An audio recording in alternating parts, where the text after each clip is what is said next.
In the near future, the damage to Earth's environment has caused a new ice age to take over the planet, and now humanity must live underground to survive. In one of the few remaining outposts, an alarm rings and yelling can be heard before two terrified people begin running down the hall because something dangerous is going after them. They reach the door, but sadly it's locked, and the duo is killed by their chaser. Meanwhile, in another outpost, Sam is outside fixing the satellite dishes when he notices a few men come out. The sick guy asks for one more day to recover, but Mason thinks they already wasted enough resources on him and gets ready to shoot him, ignoring the fact the guy is asking for out of the walk. Sam interrupts them and reminds Mason that sick people get the choice to walk away or get shot, which should be respected, but Mason does not care and kills the guy anyway, saying it's for the sake of their survival.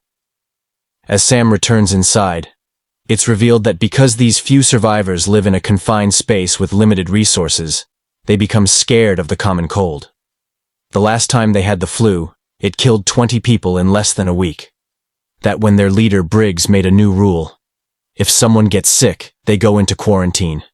If they don't get better, they get to choose between a bullet or a long walk in the snow.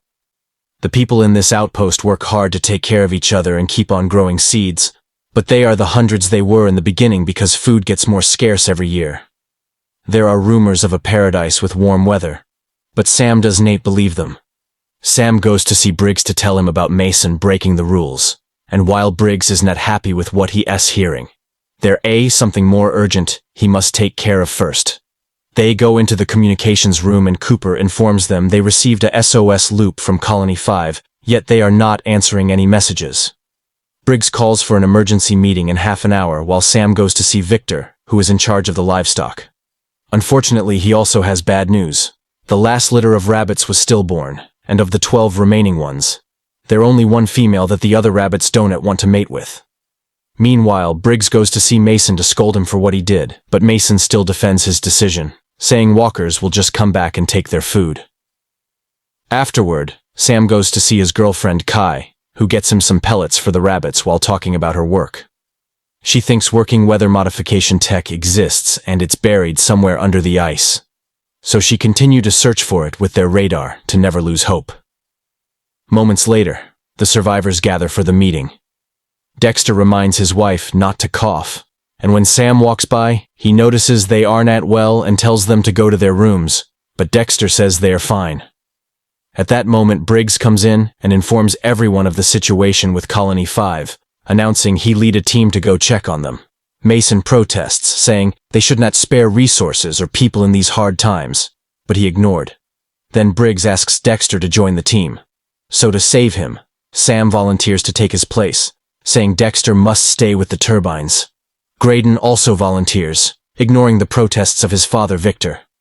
With his team completed, Briggs leaves Kai in charge until they get back. Suddenly, Dexter's wife sneezes, and the people cover their faces as they step away from them. The couple is immediately quarantined, and Mason complains again, saying they should put them to the test, and that Kai can be a strong leader. Briggs scolds him and tells him to wait for his return to decide anything about the sick couple. Under a snowstorm, a boy keeps walking against the wind until he's shocked to find his mother dead on the ground. At that moment, Sam wakes up, revealing that was a nightmare about his mom's death. Kai comforts him and reminds him it was not his fault. The next day, the team leaves on their mission, meaning they have to walk a lot while enduring the freezing snow and the wind. After crossing an abandoned city, they find an old weather modification machine, but unfortunately, it is not working. Moments later, they reach a bridge and cross it as carefully as they can, which is harder than it sounds because of the damage it took through the years. They walk around the gaps, and Briggs almost falls when a piece of bridge breaks under his feet, but he moves away just in time. At the end of the bridge, they find a car with a dead man next to it and a gun in his hand. When they take a closer look, they find the family dead inside the car and realize the man killed them all before self-deleting. After lots of walking on the snow, the trio finds a crashed helicopter and gets inside to use it as shelter for the night. Graydon is so young that he never seen a helicopter or plane in the air, and he amazed by the idea. Briggs calls their outpost for an update, and Cooper informs him that Dexter and his wife are getting worse. Mason keeps asking to test them, so Briggs gives Cooper permission to use force against Mason if he crosses a line. Afterward, Graydon finds a dirty magazine, and the others tease him for how much he likes it. Briggs also points out this place is close to the spot where he found Sam, who proceeds to share his story with Graydon. When he was a kid, his family and other survivors were hiding in the mines. After they ran out of supplies and ate the dogs and the horses, his dad and other men went to the city to get help but never came back. People in the shelter started to die out, so Sam tried to get his mother and his sister to a safer place. Unfortunately, they got hit by a snowstorm and they got separated, so Sam never saw them again. He would be dead too if Briggs had found him. The next day, they finally make it to Colony 5 and are shocked to find blood outside the main entrance. When they come inside, they can also smell smoke. The trio goes down the stairs and finds even more blood as revealed. This is the corridor from the beginning. This colony was